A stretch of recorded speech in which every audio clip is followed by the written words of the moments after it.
Alam nyo dati, hindi ko talaga maintindihan yung ibang tao kung bakit maya-maya na lang yung pagkuha ng pictures, videos sa tuwing merong mga importanteng pangyayari sa buhay nila.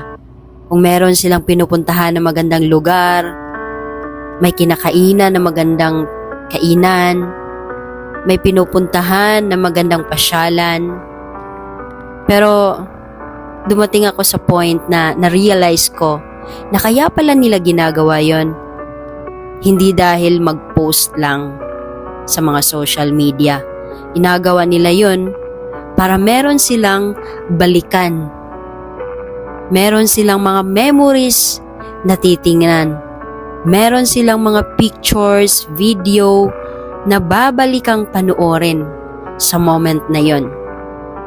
Sa ganung parahan, maalala nila yung mga happy moments na pinagsamahan nila sa kanilang mga mahal sa buhay.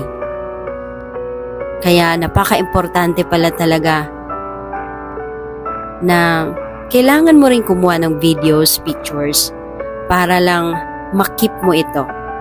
Hindi lang para ipakita sa ibang tao na maganda yung mga pinapasyalan mo, kundi para na rin sa sarili mo, para sa magandang mga memories mo. Yun pala talaga ang reason na iintindihan ko na ngayon.